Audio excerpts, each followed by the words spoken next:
বিশ্ববিখ্যাত একজন মুফতি সাহেব এখন পচা ডিম খাচ্ছে, মমতাজ আপা। কি মুফতিও বলে সিয়াসি তাহাদিস পুরা পড়িস, পড়লো কবে?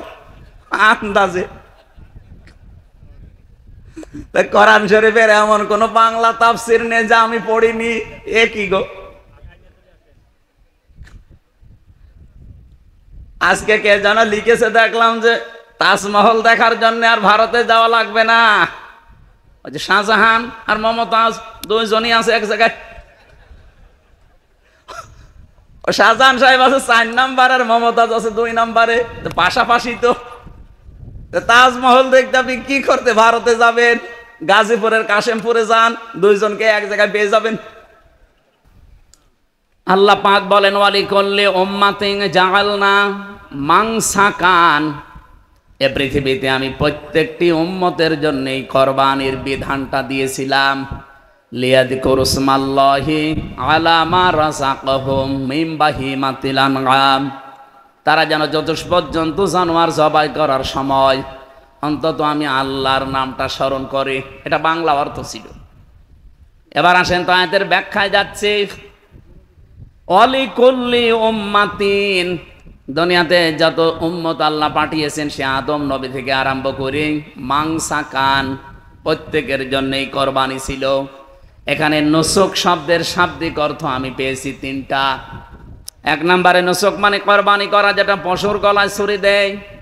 2 নম্বরে নুসুক মানে হজের কার্যকলাপ, এখন যেটা অনেকেই চলে গেছে যাচ্ছে করার জন্যে। 3 নম্বরে নুসুক মানে ইবাদত বন্দেগী। এ 3টার যেহেতু সামনে কোরবানি, এজন্য প্রথম অর্থটাই আপনি ধরেন। প্রত্যেকটি জাতির জন্য আমি কোরবানির বিধানটা দিয়েছিলাম। কেন দিয়েছি জানো? আমি চাই তারা আমি আল্লাহর নৈকট্য অর্জন করুক এর মাধ্যমে। প্রত্যেক নবীর কাছে আল্লাহ যে দিন পাঠিয়েছিলেন, দিন সব ছিল এক, কিন্তু প্রতিটি নবীর শরীয়ত ছিল আলাদা আলাদা।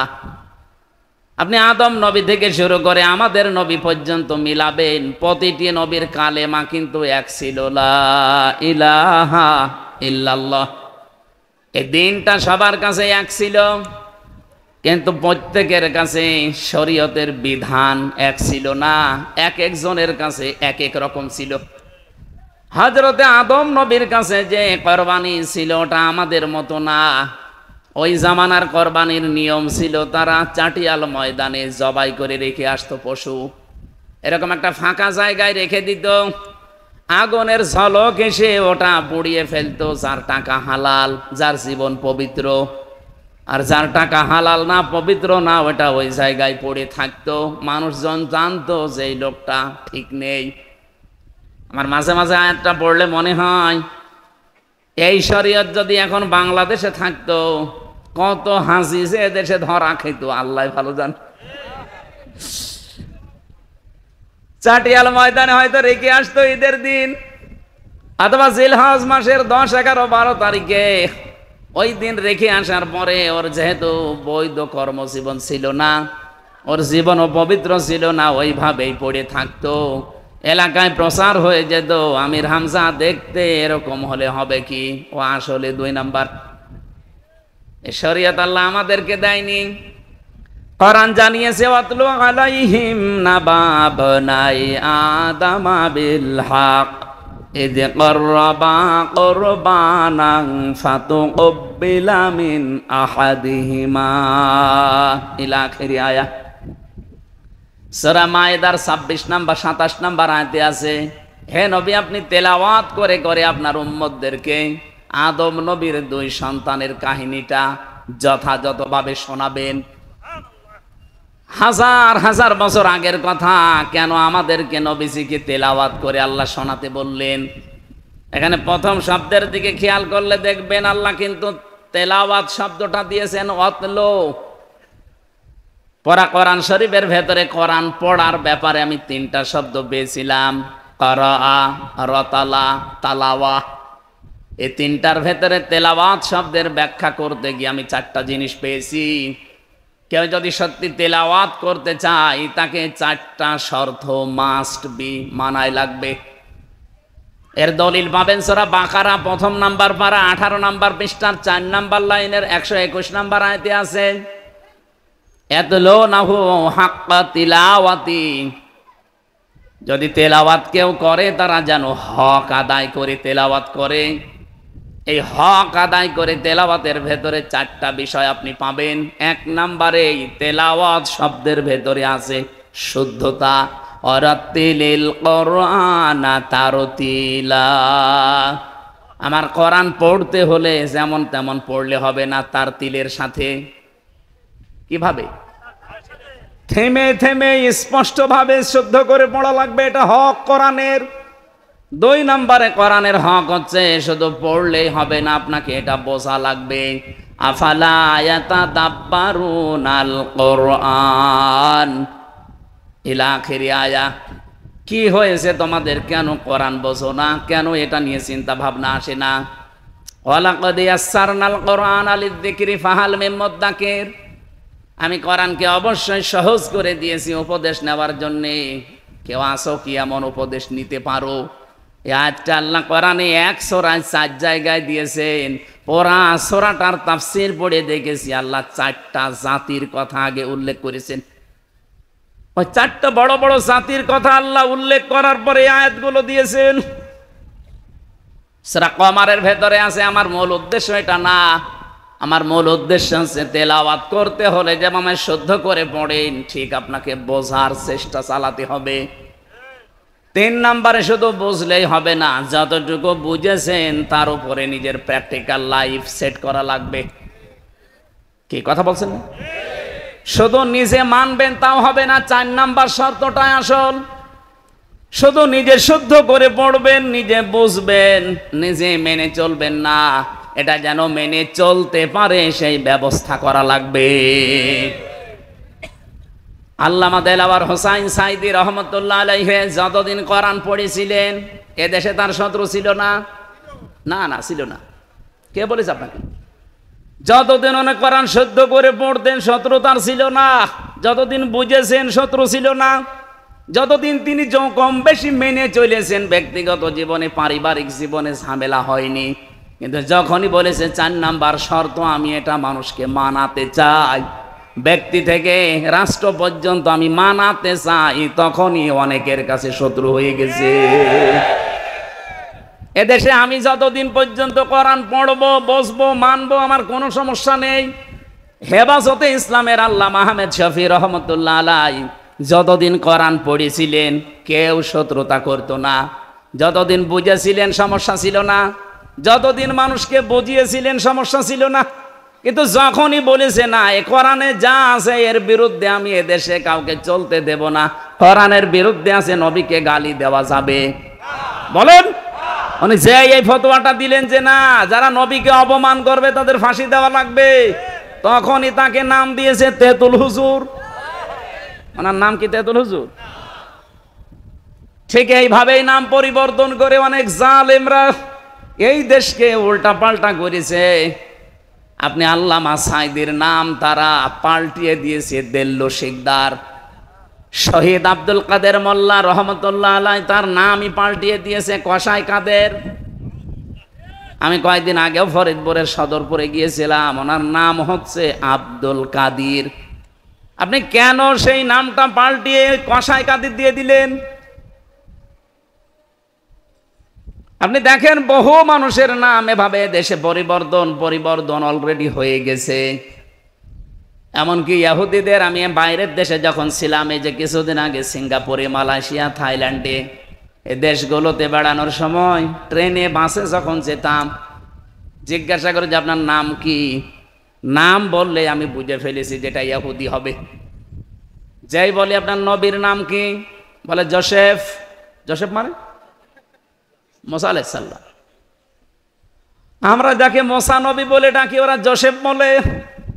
খ্রিস্টানদের সাথে মিশে দেখেছি নাম কি, নাম বলার পরে যদি বলি আপনার নবীর নাম কি, হোয়াট ইজ ইয়োর প্রফেট, এই নাম জিজ্ঞাসা করলে তখন বলে যিশু। যিশু মানে ঈসা আলাইহিস সালাম। ওরা দাউদ নবীর নাম পাল্টিয়ে ডাকে ডেভিড।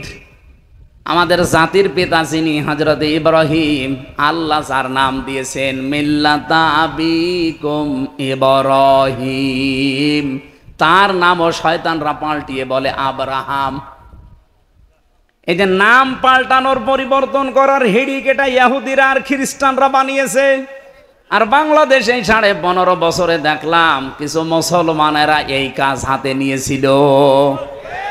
সব জায়গায় খালি নাম পাল্টায়, যেখানে পায় নাম পাল্টায়। বিমানবন্দরের নামও পাল্টিয়ে দিয়েছে। কি বিমানবন্দরের নাম পাল্টায়নি? কি করলেন এত নাম পাল্টিয়ে? কত টাকা খরচ করে সারা বাংলার বিভিন্ন জায়গায় এত নাম লিখে দিলেন, নাম তো নেই। যারে টাঙালেন তার চোখ মুখ উল্টিয়ে ফেলিস। অলা তালমিজু আনফুসাকুম ওয়ালা তানাবাজু বিল আলকাব বিসাল ইসমুল ফুসুক বাদাল ঈমান ওয়া মান লাম ইয়াতুব ফাউলাইকা হুমুজ জালিমুন। তোমরা মানুষের নাম পরিবর্তন করে দিবা না। আমার তো মনে হচ্ছে এখন যাই 2-3 দিন আরম্ভ হয়েছে, আগামীতে আমার নাম হয়তো দেখবেন পাল্টিয়ে ফেলেছে। আগস্টের 5 তারিখ যদি এদেশে না আসতো, আমার নাম এতদিন অলরেডি পাল্টিয়েছে। তো কত জায়গায় আমার নাম পরিবর্তন হয়ে গিয়েছিল পিসকে হুজুর। আমি কি পিসকে? এই যে নাম পরিবর্তনের হেডিক এটা ইহুদি খ্রিস্টানদের। আমরা যে 4টা শর্ত বললাম, আপনি নিজে নিজে এবার বলেন তো, আপনি কি আসলে কোরআন তেলাওয়াত করছেন? বলেন। আপনি শুদ্ধ করে পড়েন, আমিও দেখতে পাচ্ছি। এদেশে বহু আলেম ওলামা, বহু মাদ্রাসা খানকা থেকে এই প্রথম 3টা পাওয়া যায়, 4 নাম্বারটা পাওয়া তো যায় না, আরো বিরোধিতা করে। আমি নাম ধরেই বলছি, বড় বড় প্রতিষ্ঠান যেগুলো এদেশে, তারা দিনের শিক্ষা ভালোভাবে দিচ্ছে, শুদ্ধভাবে, এটা মানি। তারা নিজেরা পড়ছে, বুঝছে, মানছে, কিন্তু জনগণকে যে মানানোর পরিবেশ দেওয়া লাগবে এই কাজে তারা নেই। আরো যদি কেউ বলে, তখন বলে এটা রাজনীতি, ওর ভেতরে আমি নেই। কোরআনে কারীম পৃথিবীতে প্রতিষ্ঠা করা যদি রাজনীতি হয়, তাহলে নবীজি ওই রাজনীতি করেননি। তাহলে নবীজি যদি করে, আপনি নবীর ওয়ারিস দাবি করছেন, সেই কাজে আপনি নিজেকেই বলেন না আমি ওর ভেতরে নেই, তারপরে নবীর উম্মত থাকেন কি করে? বড় বড় 4 জন নবীর নাম আল্লাহ সূরা শূরার 13 নম্বর আয়াতে উল্লেখ করার পর আমাদের নবীকে আল্লাহ একই ওহী দিয়েছেন, আন আকিমুদ্দিন ওয়ালা তাতাফাররাকু ফি। হে নবী, আপনাকেও আমি একই আদেশ দিলাম যে আপনি দিন কায়েম করেন, আর এ বিষয়ে কোনো মতপার্থক্য করবেন না। বাংলাদেশে এখন সময় আর সুযোগ এসে গেছে, সব বাদ দেন। যা চলছে এগুলো আমরা জানি, এগুলো ষড়যন্ত্রের অংশ। এজন্য সব বাদ দিয়ে মুসলমানদেরকে এই মুহূর্তে আমার মনে হয় এক হওয়া লাগবে। কোরবানির যতগুলো শিক্ষা আয়াত থেকে বের হবে, তার ভিতরে একটা শিক্ষা এই যে ফালাম্মা আসলামা ওয়া তাল্লাহু লিল জাবিন। এটা আসল শিক্ষা। আল্লাহ তার শব্দ দিয়েছেন ফালাম্মা আসলামা দিয়ে বসুন। এটা ফালাম্মা যখন আসলামা, 2 জনেই রাজি হয়েছে, এগ্রি হয়ে গেছে, 2 জনে যখন সম্মত হয়েছে, আতাল্লাহু লিল জাবিন, আর জবাই করার জন্য ছেলেকে কাত করে ফেলেছে। আল্লাহ পাক কিন্তু সরাসরি ইব্রাহিমকে আদেশ দিতে পারতেন ছেলেকে জবাই করে ফেলো, কিন্তু তা করেননি। উনি স্বপ্ন দেখিয়েছিলেন। কি করেছিলেন? আল্লাহর উদ্দেশ্যে ছেলে জবাই হবে তা না, স্বপ্নের মাধ্যমে যেটা পর্যন্ত দেখিয়েছি, এ পর্যন্ত আমার খলিল যদি পালন করে আমি আল্লাহ কবুল করে নেব। স্বপ্নে উনি দেখেছিলেন ছেলেকে জবাই করছেন, ছুরি চালাচ্ছেন, শুধু জবাই করে ফেলেছেন এমনটা তিনি দেখেননি, তিনি ছুরি চালাচ্ছিলেন। এটা তাফসীরে ইতকানের বর্ণনা। মুফাসসির বলেন হযরত ইব্রাহিম তিনি জবাই করে আলাদা করে ফেলেছেন না, উনি শুধু ছুরি চালাচ্ছিলেন, এইটা দেখেছিলেন স্বপ্নে। আল্লাহ তাকে বোঝাতেও চেয়েছিলেন যে আমি সরাসরি জিবরাইলকে বলতে পারতাম ছেলে ধরো জবাই করে দাও, না, আমি স্বপ্নে দেখিয়েছি। আমি জানতে চেয়েছি আসলে তোমার মনটা আছে কিনা, এই মনটাই আমি আল্লাহ দেখতে চাই। এই জন্য দুইজন যখন তোমরা রাজি হয়ে গেলে, ফালাম্মা আসলামা, আমি আল্লাহ ওই সময় বুঝে ফেলেছি যে আমার স্বপ্ন বাস্তবে রূপ দিয়ে ফেলেছো। কদ সাদ্দাকতার রুয়া ইন্না কাযালিকা নাজজিল মুহসিনিন। এখান থেকে আমি কয়েকটা শিক্ষা বের করেছি তাফসিরে। এক নম্বরে, এই বাংলার জনগণের ভেতরে যারা দায়িত্বে আছেন, এখনো প্রায় 1628 জন মানুষ দায়িত্ব পালন করছেন। আমরা চাই এখন থেকে এই কোরবানির 21 দিনের ভেতরে আপনার শিক্ষা নেবেন, ইব্রাহিম নবীর মতো আমরা সবাই আল্লাহর বিধান পালন করার জন্য বাবার ভূমিকায় অবতীর্ণ হব। কথা বলেন না কেন? আর 18 কোটি জনগণ আমরা যারা আছি, দল মত জাতি বর্ণ ধর্ম সব ভুলে যান। এই দেশে 21 দিনের এই শিক্ষাটা এখনই নেওয়া লাগবে যে আমরা ইসমাইলের মতো সন্তানের ভূমিকায় আমাদের গলা, আমাদের জীবন পর্যন্ত এগিয়ে দেব। কথা বলেন না কেন? যদি সত্যি ইব্রাহিমের ভূমিকায় ওরা আসতে পারে, যারা দায়িত্বে আছে তারা, জনগণ আমরা যদি ইসমাইলের ভূমিকায় যেতে পারি, দুইজনে রাজি না হলে কিন্তু আল্লাহর বিধানটা পালন করা সম্ভব হতো না। কি ইব্রাহিম নবী যদি বলতেন ঠিক আছে আমি জবাই করব, আমি আল্লাহর বিধান পেয়েছি, ইসমাইল নবী যদি বলতেন না আমি জবাই হব না, আমি দৌড় দিলাম, বলেন তো আল্লাহর বিধান পালন হতো? ইসমাইল নবী যদি বলতেন ঠিক আছে জবাই করেন, আমি শুয়ে পড়লাম, ইব্রাহিম নবী যদি বলতেন না আমার 86 বছরের বয়সের সন্তান, বড় আদরের ছেলে, আমি জবাই করব না, আল্লাহর বিধান পালন হতো? ও বাংলার মুসলমানেরা, সময় এসে গেছে অবতীর্ণ হওয়ার, হয় ইসমাইলের না ইব্রাহিমের। দ্বিতীয় প্রশ্ন হচ্ছে, ইব্রাহিম নবী কেন সন্তানের কাছে জিজ্ঞাসা করতে গেলেন? বিধানটা তো আল্লাহর, আল্লাহর বিধানের চাইতে সন্তান বড় হতে পারে? বলেন বলেন। আমাদের কাছে হতে পারে, সে একজন নবী, নবীর কাছে তো দুনিয়ার সবচাইতে বড় সম্পদের নাম আল্লাহর বিধান। উনি আল্লাহর বিধান পাওয়ার পরেও কেন সন্তানকে জবাই করতে যাওয়ার আগেই অনুমতি চাইলেন? ইয়া আবাতি ফাআল মা তুমার, হে আমার কলিজার টুকরা সন্তান, আমি স্বপ্নে দেখেছি তোমাকে জবাই দিচ্ছি, এখন তোমার রায় বলো। তিনিও রায় এইভাবেই দিয়েছিলেন যে আমার সম্মানিত পিতা, আপনি যে আদেশ পেয়েছেন আপনি আদেশটা পালন করেন। আমি জবাব পেয়েছি তাফসিরের ভেতরে এভাবে, হযরত ইব্রাহিম তিনি সন্তানের কাছে অনুমতি নেওয়ার জন্য গিয়েছিলেন এই কারণে, কারণ তিনি ভালোভাবে জানতেন যে আমার সন্তান এটাও সাধারণ না, এ তো বেড়ে উঠতেছে অসাধারণ ভাবে, কিন্তু আল্লাহর কাছে আমি 86 বছর একাধারে দোয়া করে এই সন্তানটা পেলাম। 86 বছর একাধারে তিনি দোয়া করেছিলেন, রব্বি হাবলি মিনাস সলিহিন, হে আল্লাহ তুমি আমাকে একটা নেককার সন্তান দান করো। আল্লাহ 86 বছর পরে জবাব দিয়ে বলেছিলেন, ফাবাশশারনাহু বিগুলামিন হালিম, আমি তোমাকে হালিম দিলাম। এ হালিম মানে চাচা হালিম, মামা হালিম, কি হালিম? এমন সহনশীল বান্দা তোমাকে, এমন সহনশীল বান্দা তোমাকে আমি দান করলাম, সহনশীল পুত্র।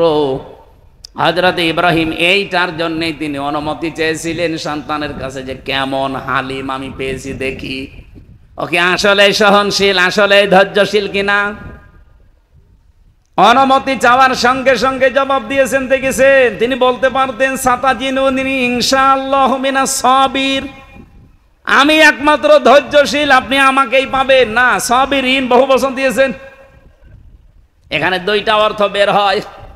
ইসমাইল মাত্র বয়স 13 থেকে 14 বছর, কত কৌশলে কথা বললেন বাবার জবাবে, ডাক দিয়ে বলেন না যে বাবা আমি ধৈর্যশীল, আমারই পাবেন, তাহলে আবার ভেতরে অহংকার চলে আসবে যে আমার মতো আর কেউ নেই, আমি একমাত্র আল্লাহর পরীক্ষা দেওয়ার জন্য প্রস্তুত, আর কেউ নেই। এজন্য অহংকার মুক্ত হওয়ার জন্য তিনি সাবিরিন বহু বচন লাগিয়ে দিয়েছেন। হে বাবা আমি একা না, আমার মতো বহু মানুষ দুনিয়াতে আল্লাহর বিধান পালন করে, আমিও তাদের ভেতরে একজন। সুবহানাল্লাহ বলতে পারেন না? নিজেকে অহংকার মুক্ত করার জন্য কত কৌশলে, কত চিন্তা ভাবনা করে সাবধানে কথা বলতেন, বাঁচিয়ে রাখতেন। আর আমাদের কিছু নেই, তারপরও অহংকারী কাটে না। যে যেখানে আছে সে সেখান থেকে অতটুকু দেখাতে ব্যস্ত। কেউ বসে আছে দেশে, এখনো বসে নেই। দেখেন তো যারা যারা দায়িত্ব পেয়েছে, এর আগের কথা আর এখনকার কথা পুরা পাল্টিয়ে গেছে। শুধু চেয়ার একটু পেয়েছে, এখন চেয়ার পেয়ে পাল্টিয়ে গেছে। এই জন্য আমার দাদা বলতেন যে যখন চেয়ারে থাকে সে তখন গিয়ারে থাকে। আমি এই যে চেয়ারে আছি, আমি কিন্তু গিয়ারে আছি। কি কথা বলছেন না কেন? সভাপতি চেয়ারে আছে, উনিও গিয়ারে আছে। অথচ চেয়ার কিন্তু আমার বসার সময় কানে কানে জানিয়েছে হামসা বেশিক্ষণ না, ঘন্টা খানিক, এরপরে আসরের নামাজ এ বক্তব্যের চাইতেও গুরুত্বপূর্ণ। এটার জন্য ওঠা লাগবে। চেয়ার কারো জন্য স্থায়ী না। পৃথিবীর কোন চেয়ার স্থায়ী? একটা চেয়ার স্থায়ী। ও উল্টিয়ে গেছে। একটা চেয়ার এখনো স্থায়ী আছে, ওটা থাকবে। অসিয়া করেছে সামাওয়াতি ওয়াল আরদ। ওই চেয়ার কার? আসমান জমিন পুরাটা পরিব্যাপ্ত করা। ওই চেয়ারের কোনো পরিবর্ধন নেই। ওইটা বাদ দিয়ে পৃথিবীর যে কোনো চেয়ার, এটার রদ বদল আছে না নেই? অথচ মানুষের অহংকার দেখবেন চেয়ারে বসলেই বেড়ে যায়। না, এটা বাদ দেওয়া লাগবে। ইসমাইল নবী এতটুকু মানুষ, মাত্র 13-14 বছর। তাই নিজেকে যদি অহংকার মুক্ত করার জন্য এভাবে কৌশলে সাবধানে কথা বলতে পারেন, আমাদের কত সাবধান হওয়া দরকার চলাফেরা করতে গিয়ে। বলেন, একটা লোক বিবাহ করার পরে বাসর রাত্রে স্ত্রীকে বলছে, তুমি কি জানো আমার ক্ষমতা সম্পর্কে? কিসের ক্ষমতা? তুমি করো কি যে তুমি ক্ষমতা দেখাও? তোমার কর্মজীবন কি? বউ জিজ্ঞাসা করার পরে স্বামী বলছে, আমার কর্মজীবন ওই রেলগাড়ি, ওই যে দরজা আছে না, ওটা শুধু খুলে দেওয়া আর বন্ধ করা। ওই যে ট্রেন লাইনের দরজা থাকে না, গেট। বউ ভাবে কি গো, রেলগাড়ি যায় ওই রাস্তায় দরজা বন্ধ করা আর খুলে দেওয়া, ও গেট ম্যান, ওর আবার কিসের ক্ষমতা? বউকে বলছে, বাসর থাক, আগে তোমার ক্ষমতা দেখাবো। নিয়ে গেছে যেখানে রেল লাইন, ওখানে যে আন্দাজে গেট বন্ধ করে বসে আছে।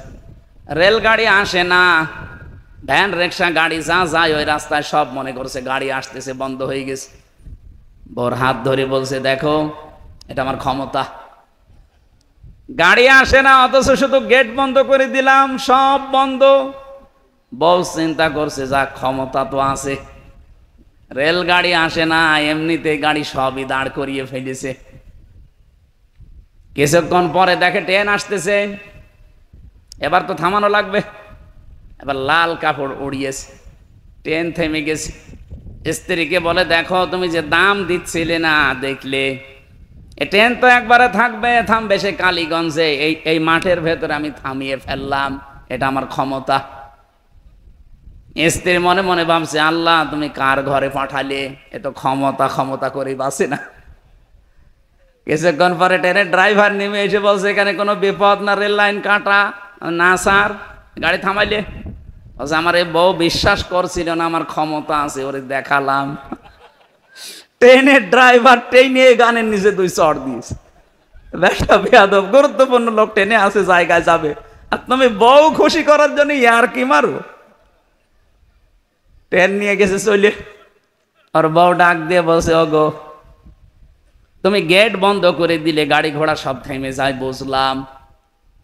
তুমি লাল কাপড় উড়িয়ে দিলে, ট্রেন থেমে যায়, তাও বুঝলাম। কিন্তু ওই লোকটা তোমার চড় দিল কেন? বলছে, ও দেখিয়েছে ওর ক্ষমতা, আর আমি দেখালাম আমার ক্ষমতা। এই ক্ষমতা দেখা দেখি চলছিল, এখনো চলছে। এক কথা বলছেন না, নাম ধরা লাগবে? কেউ বসে আছে, কেউ বসে নেই। যে যেখানে আছে সে ওইটুকু ক্ষমতা দেখায়।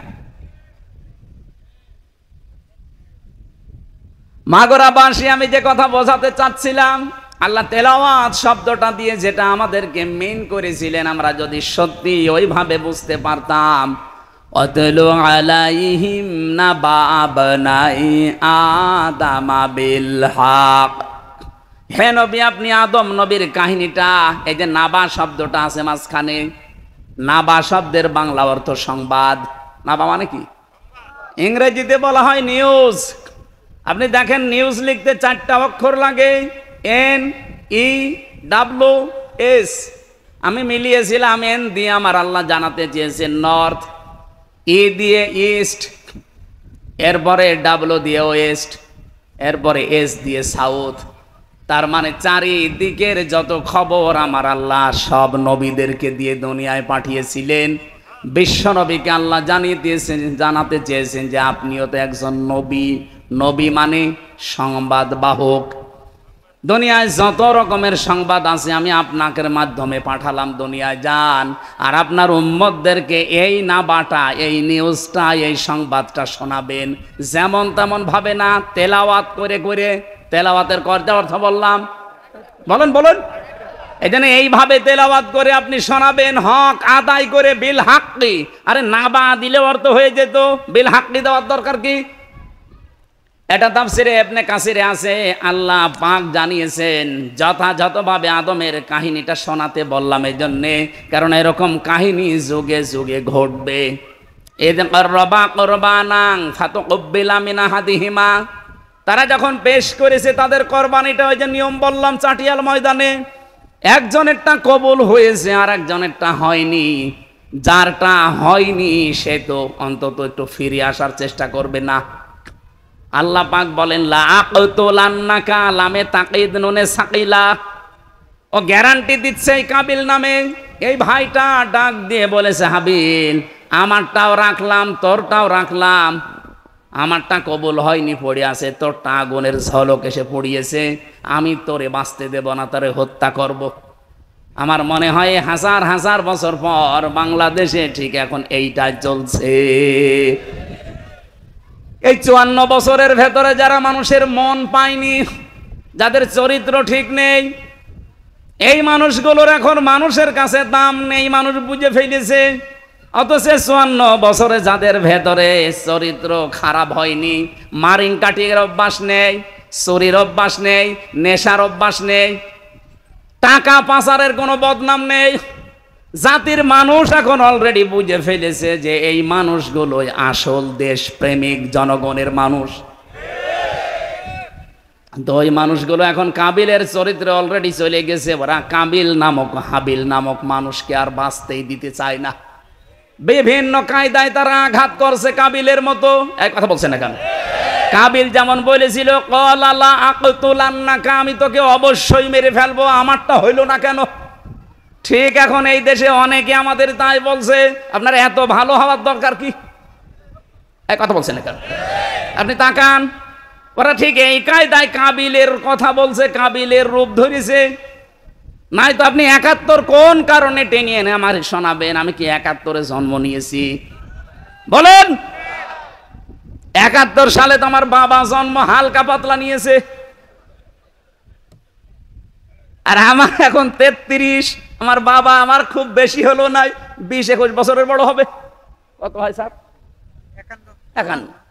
54 হোক, তাও তো ওই বয়সে কেবল মনে হয় উনি পেটে এসেছিলেন।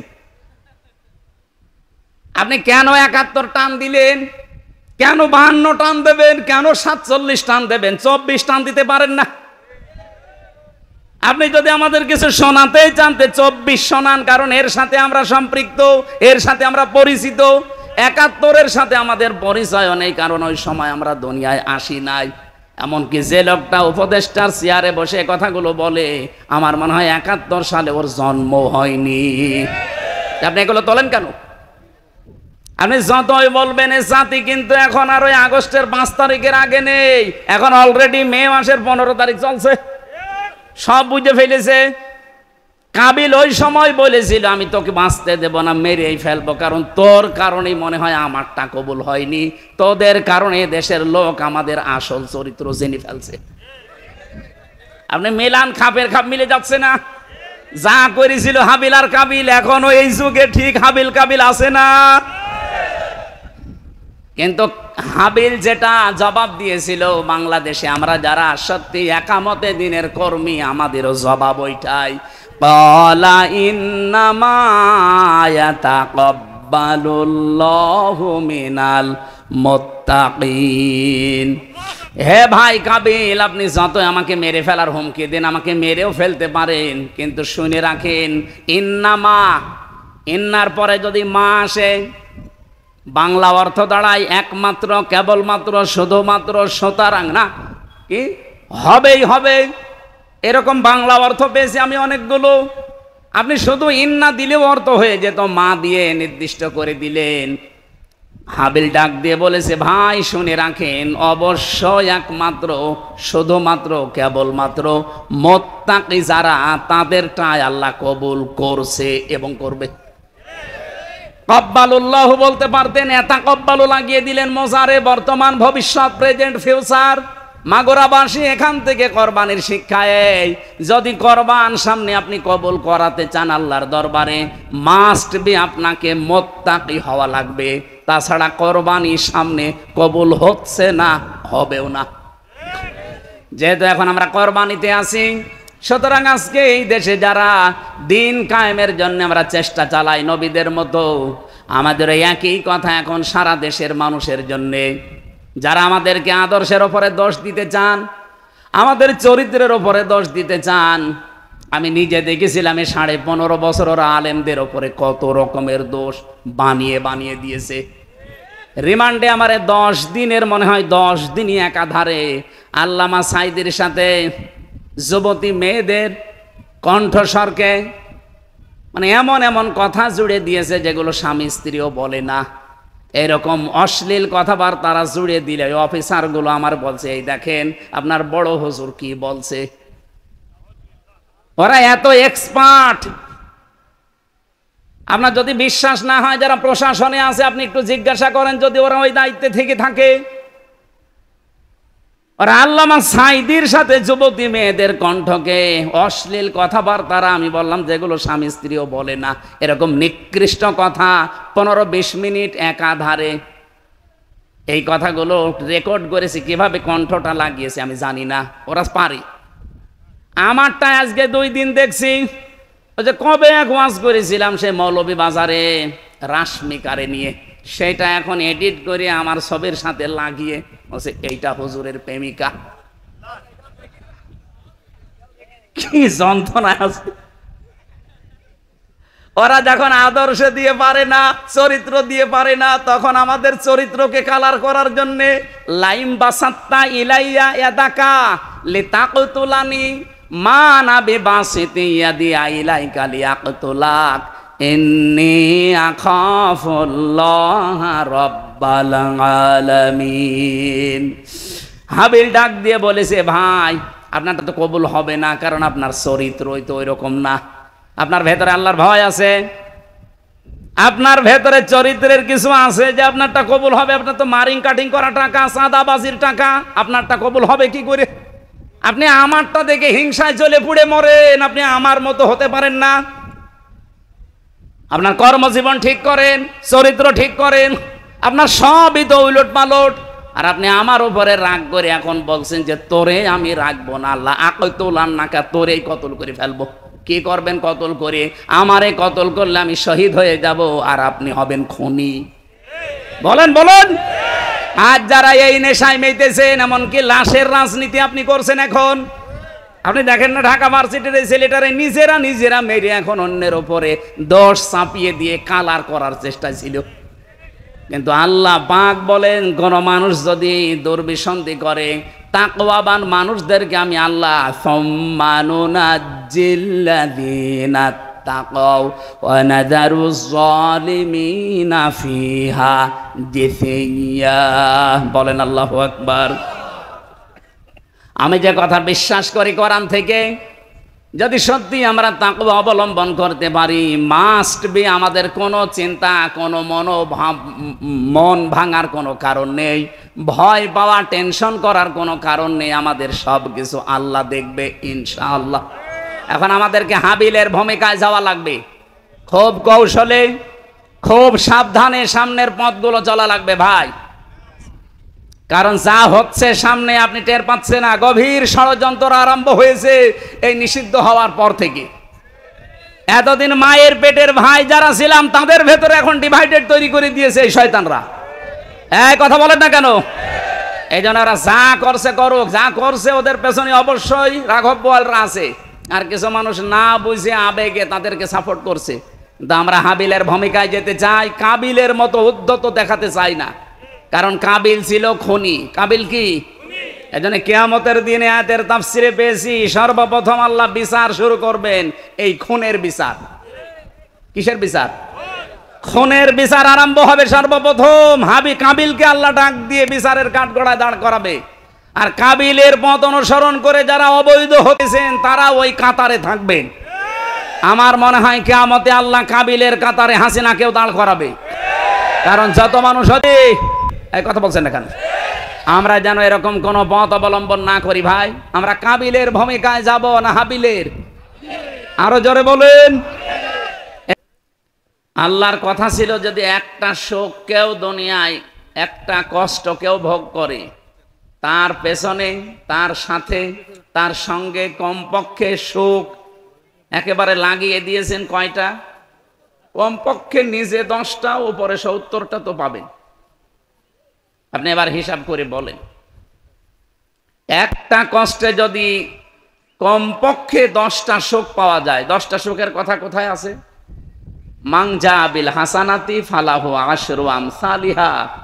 কোন মানুষ যদি একটা নেকের কাজ দুনিয়ায় আঞ্জাম দেয়, ওটা কমপক্ষে আল্লাহ বাড়িয়ে দেয় কয় গুণ? 10 গুণ। তা আপনি দুনিয়াতে একটা কষ্ট সহ্য করলেই শোক পাবেন, বিষয়টা এমন না। কষ্টটা পাওয়া লাগবে 3টা কারণে। যে কোনো কারণে কষ্ট পাবেন, আর কষ্টের সাথে সাথে আল্লাহ শোক আপনাকে দিয়ে দেবে না। আমি নাম ধরেই বলছি, যিনি পালিয়েছে উনি কি কষ্ট পায়নি? পায়নি মানে কি? কি কষ্ট আপনি দেখেছেন? কি কান্নাকাটি ওই দিন? আমার মনে হচ্ছে স্বামী মারা গেছে। এর আগেও কিন্তু এত কন্দন আমি দেখিনি। এত কন্দন দেখেছেন কোনদিন? এই দিন কি কন্দন! তার মানে কষ্ট পেয়েছিল। কষ্ট না পেলে এভাবে কাঁদতো না। দুনিয়াতে যারা আমরা কষ্ট স্বীকার করি, একটা কারণ কয়টা বললাম? আরো জোরে বলেন। 1 নম্বরে আপনার কষ্ট যদি হয় আল্লাহর জন্য হয়, 2 নম্বরে ওটা যদি রাসূলুল্লাহর জন্য হয়, 3 নম্বরে আপনার কষ্ট যদি হয় মানবতার জন্যে। এই 3 কারণের বাইরে আপনি নিজে যতই কষ্ট পান তারপরে সুখ না নেই। প্রেমে ব্যর্থ হয়ে মানুষ কষ্ট পায় না, ওর পরে সুখ আছে না, কারণ কাজটাই অবৈধ কাজ। এই যে পরকীয়া প্রেমে যারা আছেন, আপনিও কিন্তু ব্যর্থ হলে কষ্ট পান না? পান না? এসব এলাকায় তো এসব নেই। যদি এরকম লাইনে কেউ থেকে থাকে, কষ্ট অবশ্যই আপনি পাবেন যদি ব্যর্থ হন। এই কষ্টের পরে কি 10টা সুখ আছে? সুখ পাওয়ার জন্য কমপক্ষে 3টা কারণ থাকা লাগবে। এটা আপনি ফিজিল আলিল কোরআনের টিকায় আছে। আপনার কষ্ট আপনি ভেবে দেখেন তো আল্লাহর জন্য হয় কিনা, 2 নম্বরে রাসূলুল্লাহর জন্য হয় কিনা, 3 নম্বরে মানবতার জন্য হয় কিনা।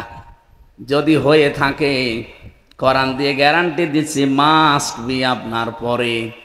যেহেতু মা পরে আল্লাহ এই শব্দগুলো লাগিয়েছেন, অবশ্যই আপনি সুখ শান্তি পাবেন। শুধু পাবেন বলেন নাই, ওয়ালা তাহিনু ওয়ালা তাহজানু ওয়া আনতুমুল আ'লাউনা ইন কুনতুম মুমিনিন। সূরা আলে ইমরানের 138 নম্বর আয়াত। এই আয়াতটা পড়ার পরে আমি দেখেছি 39 নম্বর আয়াত, যে আরবি গ্রামার দিয়ে আমি মিলিয়ে দেখলাম যে বালাগাত মান্তেকের নিয়মে আয়াতটা মিলছে না, এই আয়াত ভুল। আপনি তো হা না কিছু বলবেন না, মানে আপনি মিলিয়ে দেন তো। ওয়ালা তাহিনু ওয়ালা তাহজানু, আল্লাহ পাক বলেন ভয় করবা না, চিন্তাও করবা না, ভেঙ্গে পড়বা না, দুর্বল হবা না, হীনমন্যতায় ভুগবে না।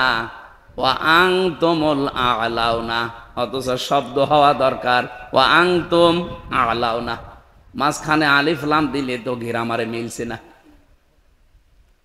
মারেফা হবে সব সময় মুবতাদা মারেফা, কিন্তু নাকেরা সব সময় খবর নাকেরা। এখানে আমার আল্লাহ খবরকেও আলিফ লাম দিয়ে মারেফা করে দিয়েছেন। খবর যদি কোনো সময় মারেফা হয় বালাগাত মান থেকে, তাহলে ইফিদুল হাসরা, হসরের ফায়দা দেবে, বাংলা অর্থ দাঁড়াবে হবেই। শেষে আপনি হস্যাই না লাগালে অর্থ মিলাতে পারবেন না। আল্লাহ জানাতে চেয়েছেন ভয় নেই, চিন্তা নেই, ভেঙ্গে পড়বা না, বিজয়ী তোমরা হবেই। হবে না হবেই? ইন কুনতুম মুমিনিন, শর্ত একটা লাগিয়ে দিলাম, যদি মুমিন হতে পারো। এইটাই আসল বিষয়। এটা যদি সত্যি হওয়া যায়, মুমিনের দুনিয়া আখিরাত দুইটাই বিজয়ী হবে না হবেই? হবেই। এই জন্য আমাদের ভেঙ্গে পড়া, হীনমন্যতায় ভোগা, ছোট হওয়া, ভয় পাওয়ার কোনো কারণ নেই। বিজয়ী আমরা, মরে গেলেও বিজয়ী, বেঁচে থাকলেও বিজয়ী। যেহেতু ফাইন্না মাআল উসরি, ইসরার আগে আলিফ লাম আল্লাহ দেয়নি।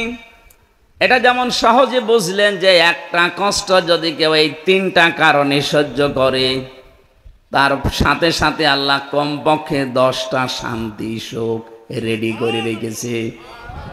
আয়াতটা আল্লাহ কিন্তু রিপিট করেছেন, এর পরবর্তী যে শব্দ দেখেন, এটা যেভাবে সহজে বুঝে ফেলেছেন, পরেরটাও আপনাকে বোঝা লাগবে।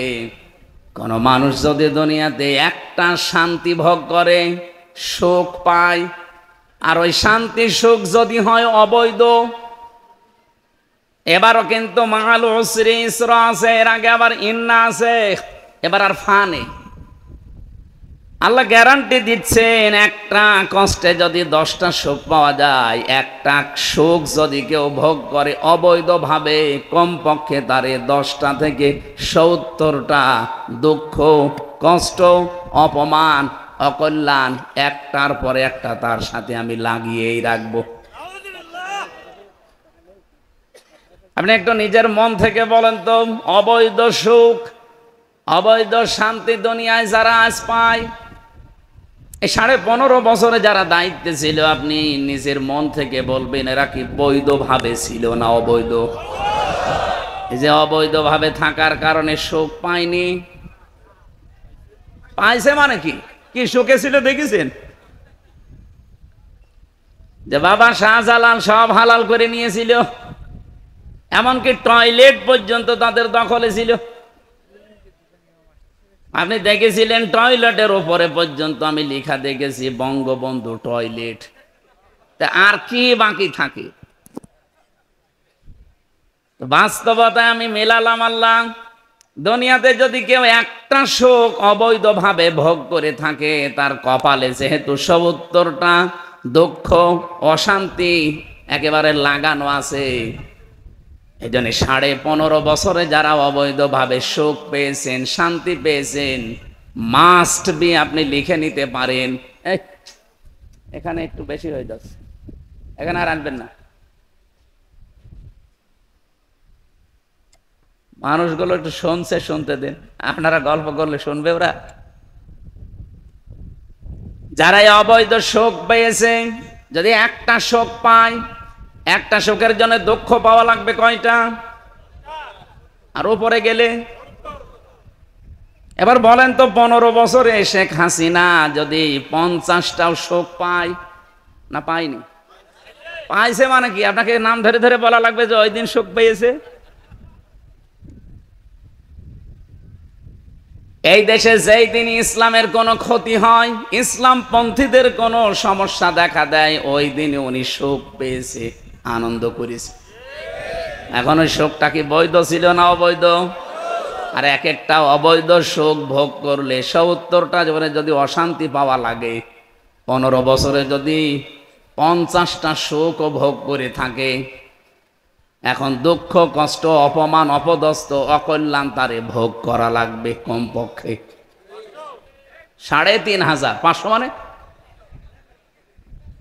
70টা করে আপনি 50কে গুণ দেন তো 3500। 3500 কষ্ট পাওয়া লাগবে দুনিয়ায়, তারপরে আপনি চট করে ঢুকে পড়বেন। এখনই যদি বলে আমি চট করে চলে আসবো, তাহলে কোরআনের আয়াত আপনি কি করবেন? একটা অবৈধ সুখে অশান্তি কয়টা? আমি কি এগুলো বানাচ্ছি না?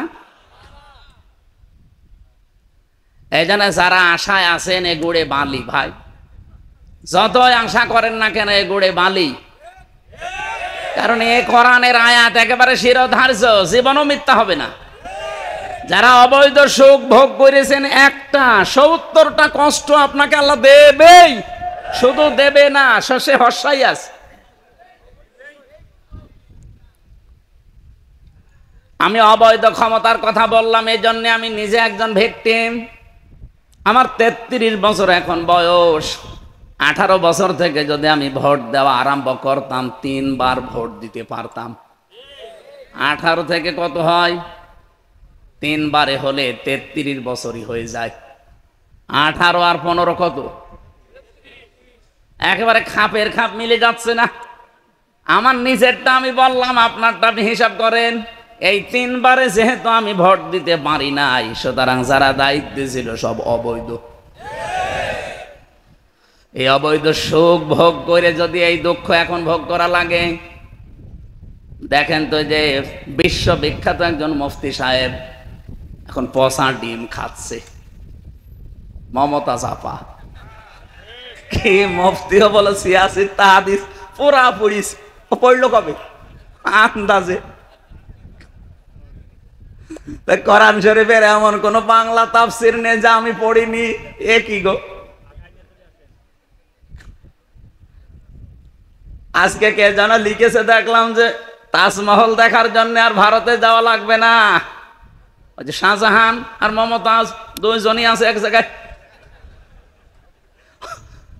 শাহজাহান সাহেব আছে ৪ নাম্বার আর মমতাজ আছে ২ নাম্বারে, পাশাপাশি। তো তাজমহল দেখতে আপনি কি করতে ভারতে যাবেন? গাজীপুরের কাশেমপুরে যান, দুইজনকে এক জায়গায় পেয়ে যাবেন। কষ্টর কিছু হয়নি এখনো। ১৫.৫ বছরে যত শোক আপনি ভোগ করেছেন, পোড়াটাই যেহেতু অবৈধ ছিল, পোড়াটাই আপনি জেনে শুনে এই শোক ভোগ করেছেন।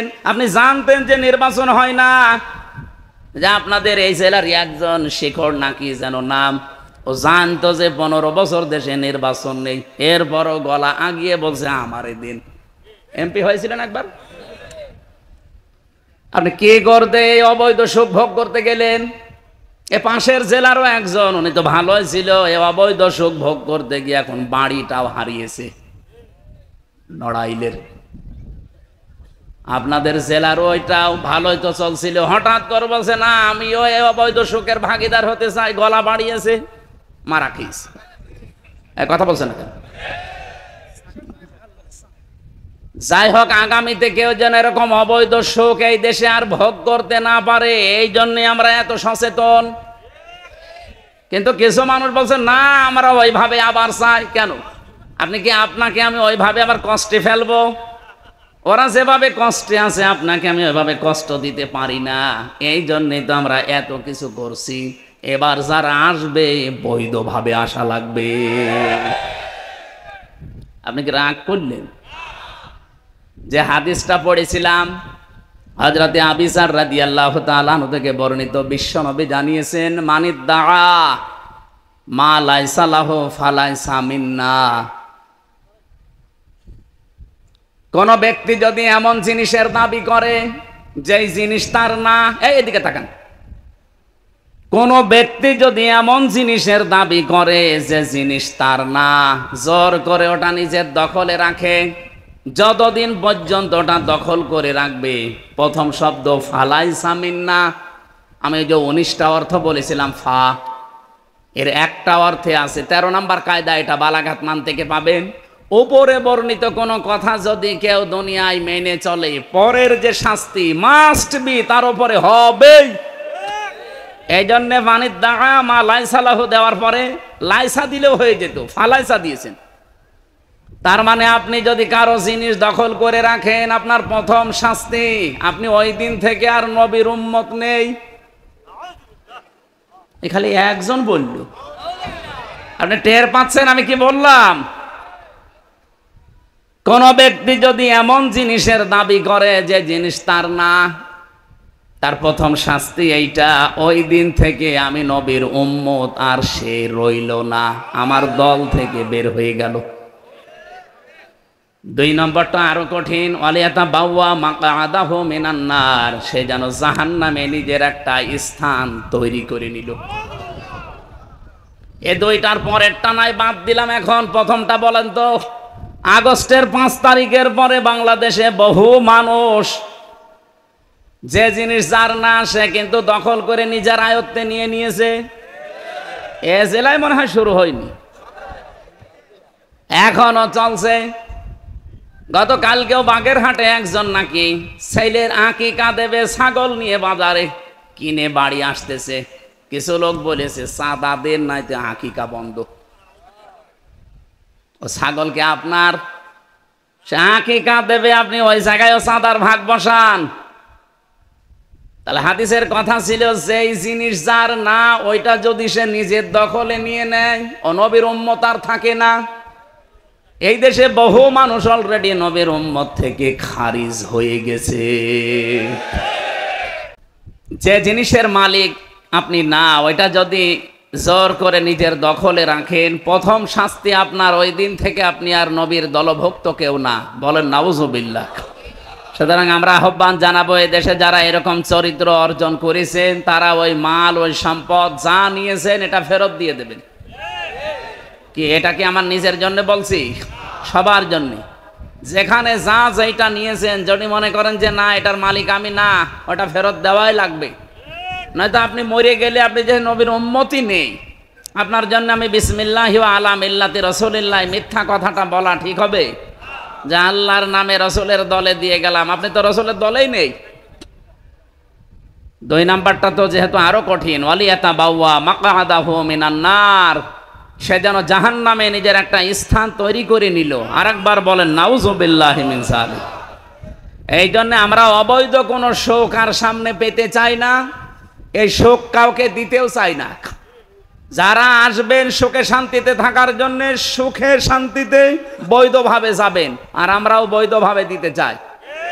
অবৈধ সুখ পেলে অশান্তি পাওয়া লাগবে কয়টা? 70টা। এই না আপনার ভালোর জন্য বললাম, এখন আপনি যদি খারাপ ভাবেন যা মনে লাগে করেন।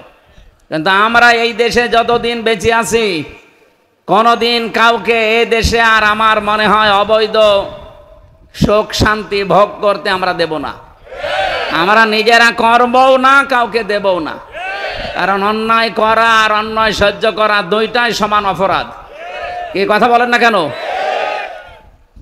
আজকের এই অনুষ্ঠান যারা সাজিয়েছেন, এইভাবে আমি যাদের সম্মান কামনা করলাম, এ মানুষগুলোর শুধু দুনিয়া না, দুনিয়া আখেরাত উভয় জগতে আল্লাহ তাদের মর্যাদা সম্মান যেন আরো বাড়িয়ে দেন। বলেন আমিন।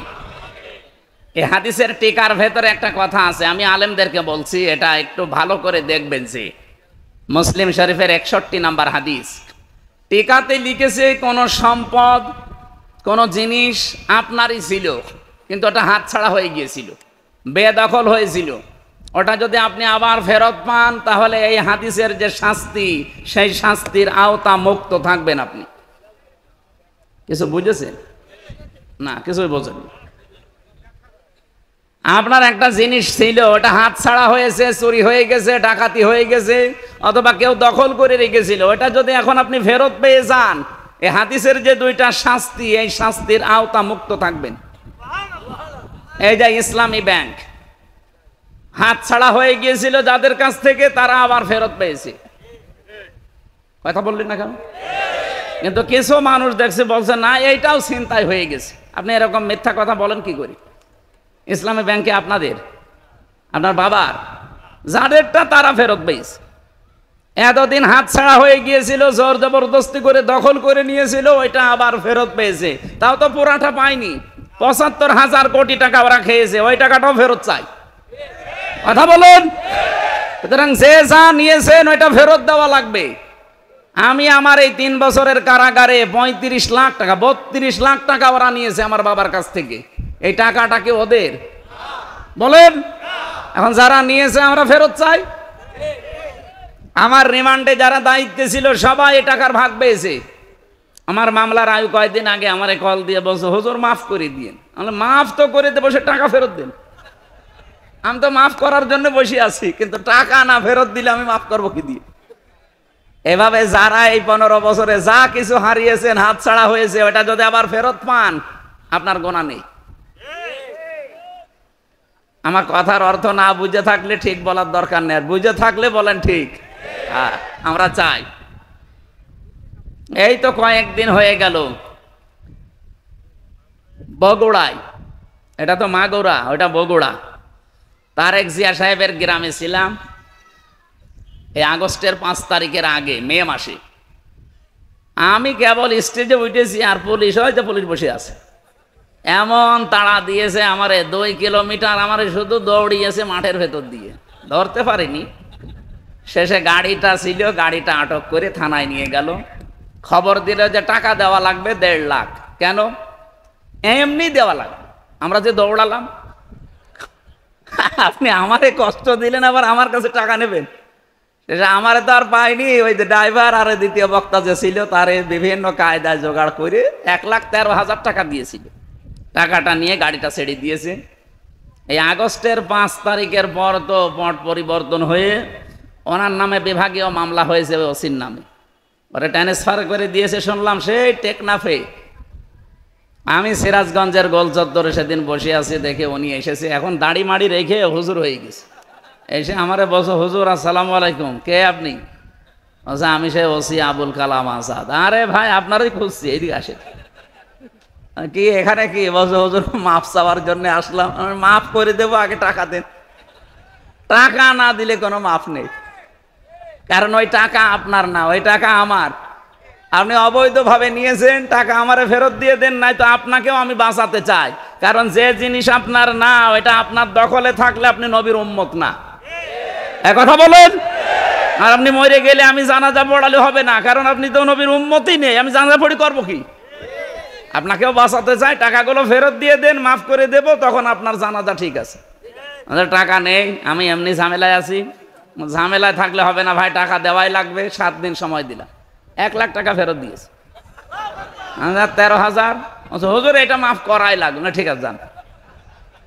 পুলিশ টাকা ফেরত দেয় মনে হয় বাংলাদেশে এই প্রথম। আপনার বিশ্বাস না হলে পুলিশকে জিজ্ঞাসা করে আসে। এই পুলিশগুলো হয়তো এরকম না, তো বহু পুলিশ এরকম ছিল এদেশে, নাকি বেশি বললাম? সুতরাং যে যা নিয়েছেন, আমার মনে হয় এই 1628 জন যারা দায়িত্বে ছিল এই দেশের, প্রত্যেকেই হয় জালেম, নয় জালেমের সহযোগী। আর জালেম হলে, জালেমের সহযোগী হলে কি হয় আপনি নিজেও জানেন। বৈধ অবৈধ নেই, বাবা শাহজালাল সব হালাল করে নিয়েছিল। আমরা জানি যে যা নিয়েছেন ওইটা হয় ফেরত দিয়ে দেন, নাই আমরা ফেরত নিতে চাই। যেভাবে আপনারা নিয়েছেন আমরা ওইভাবে নেব। কি ওরা কিভাবে নিয়েছে? মিথ্যা মামলা দিয়ে, মিথ্যা সাক্ষী দিয়ে। আমরা কি ওইটা করতে পারছি? করি নাই, সুতরাং আগের থেকে দিয়ে দেন।